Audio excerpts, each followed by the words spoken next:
Hey everybody, welcome back again for another episode. Today we're going to build a paint rack to hold all of your spray paint cans, other cans of aerosols more conveniently. I know if you're like me, I had like bins of them floating around and they kind of lose their identity and you're always tripping over the things. So I'm going to make this simple rack that you can adapt to fit whatever size, number of cans, whatever your space is. You can change the dimensions on this as long as you have like the key angles and spacing. You can do anything you want basically. I'm using the most basic materials that I can come up with. There's a variety of different materials you could use. You can get much fancier, but I'm going to give you the tools to give you the basics and you can run with it from there. So today I'm just using some regular old 1x whitewood pine from big box stores. To me, that's the easiest thing to start with here. You could use plywood, but then you're going to be using a bunch of Kreg screws to join it together and whatnot. I think this is just very easy. So follow along and we'll get started here. Here's a little blueprint I made up of the paint rack. And as you can see, the key elements here are the 1x6, which is 5.5 inches wide on the side. And in my case, it's 24 inches long. And the racks themselves are 1x3s and 1x4s in an L shape. And the length of that can be whatever you want it to be. And in my case, it's 22 inches long. The key here is that the racks themselves are at a 45-degree angle to the face, and the spacing is 5 inches apart. So once you have those two key elements, you can make any size length rack you want. Just keep those two things in mind. Now in this case, I got about $35 in wood if you're just going to a home center and picking up pine boards. So that just gives you a frame of reference. So we're going to go ahead and cut all of our wood to length according to the print that I made up. Now, like I said, you can change the dimensions on this print to match any size and configuration you want. On my specific situation, I'm doing 24-inch tall. So I'm going to cut two 24-inch boards out of the 5.5-inch whitewood piece we have here. And I'm going to do that on my little DeWalt chop saw here. I love this thing. It's just a 20-volt battery. For somebody who's not a woodworker, this thing is just awesome. I've done quite a bit of work with it. Yes, it's not your big honking, cutting a 2x12 on a bevel miter saw, but this thing's real portable. Pick it up by the handle, walk it around. It doesn't weigh a million pounds. And for like 99% of the jobs I do, this thing works great. So let's go ahead and chop all these pieces up and we'll get to assembling it after that.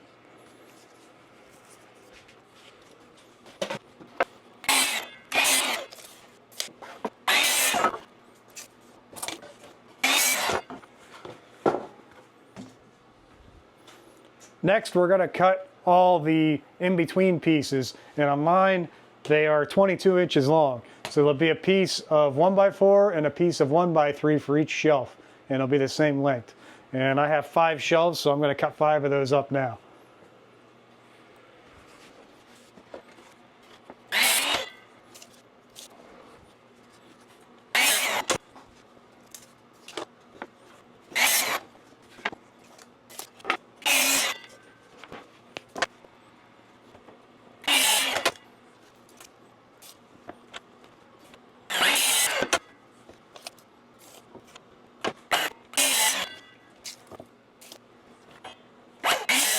Next up, we're going to assemble the shelf pieces. Like I said, I have 5 shelves. There's going to be a 1x3 and a 1x4 piece on each shelf. And all we do is lay your 1x3 flat, lay your 1x4 flat, lay your 1x3 up against it, and we're just going to nail through here to create each shelf. Don't put it like this, put it like that. So I'm going to use glue and then some nails. I do have shop air, but I got this this trim nailer from Ryobi recently, and I wanted to try it out. So this will be a good test. Normally I wouldn't buy a Ryobi, but this actually looked like a pretty decent deal for as much as I would be using it. If I was a professional, I'd probably get something else. but I have some trim work I want to do in the house, and it really stinks when you have pets trying to run air hoses in the house, especially down to other floors or down to the basement or up to the upstairs. So I really wanted one of these, so we're going to give it a shot and see how it works. I'm going to go ahead and glue these. You probably wouldn't have to do that, but why not?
And there's one shelf.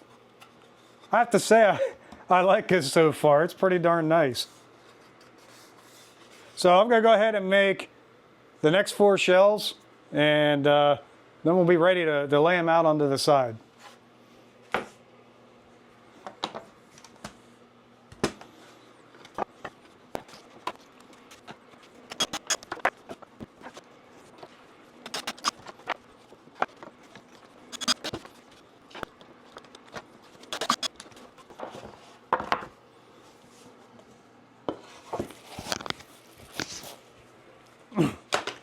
Now that I got all the shelves together, I'm going to go ahead and ease all the edges before I do the final assembly. Like I said before, I'm not a woodworker, so anything you see here, you might be able to do it a lot better. That's okay.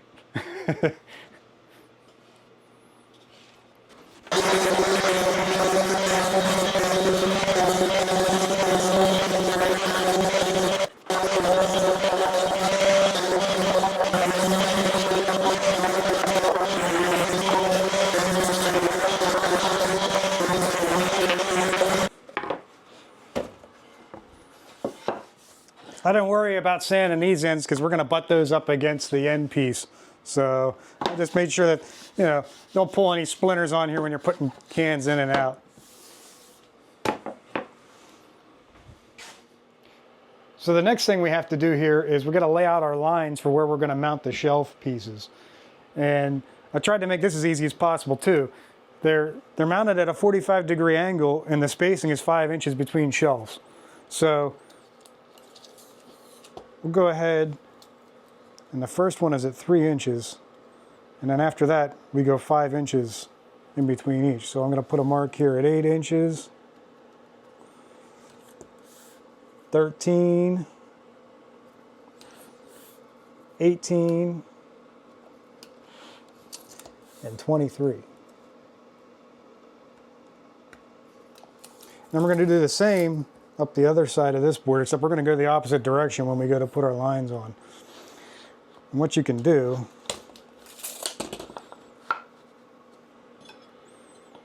is just transfer the lines over. Make sure your ends are nice and even.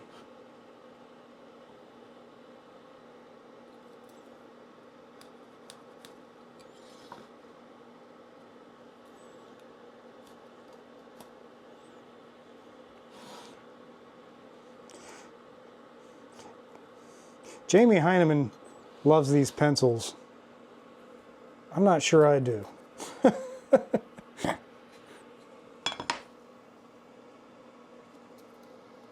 Seems like they're always backing up inside here. Need a real pencil. All right, so now we got our 2 sides. This will be the front. And we got our fancy dancy framing square, which already has a 45-degree angle on it. So we just go up here and find our lines.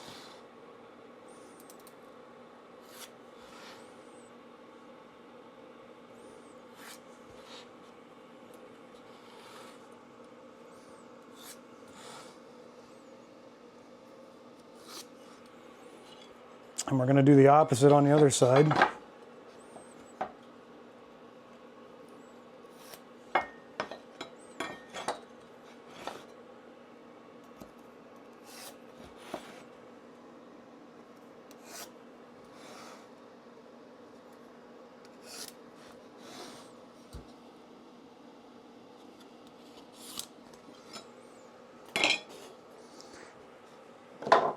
Now, we'll be able to mount these up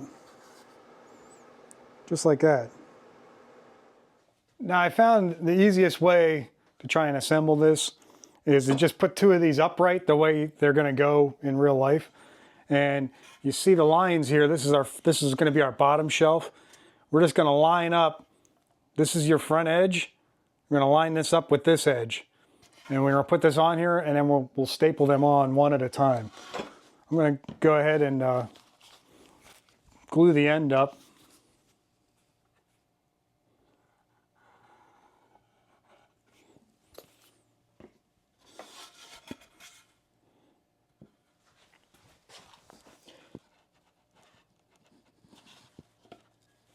We're just going to line up with the line and make the front face flush.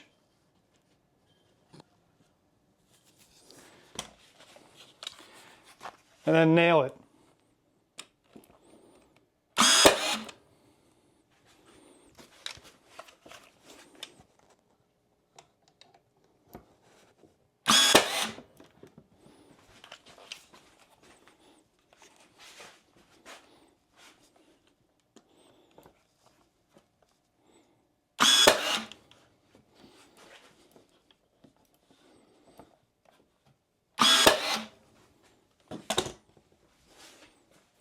And that's the first one.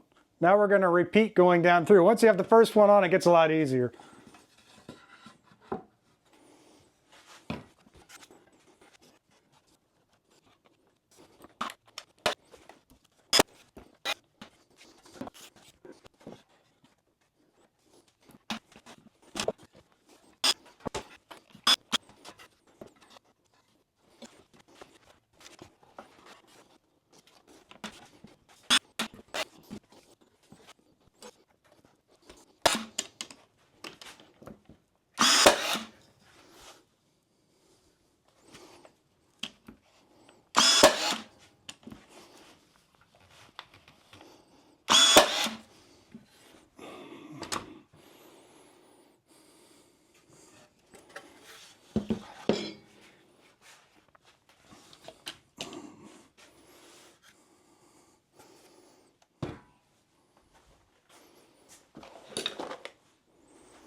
Now we can go ahead and glue these, align the top, shoot the top in.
Now, we have a paint rack.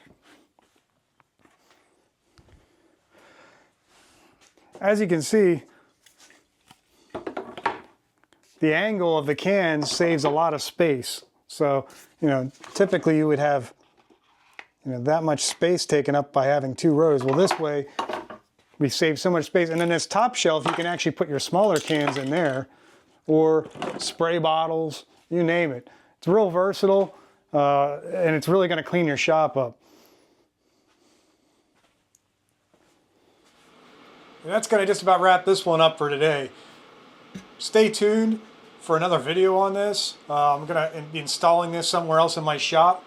And there's going to be some other things that go along with it. So if you want to catch those videos, make sure you like and subscribe to this channel, and you'll get notified right away when I go to add those videos. One other thing I wanted to touch on is some of the tools that I use, like the little chop saw earlier from DeWalt and the Ryobi finish nail gun.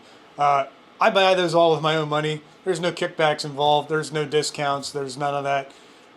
Nobody's contacted me. I just want everybody to know that, because it's really hard to tell sometimes with some of these YouTube channels.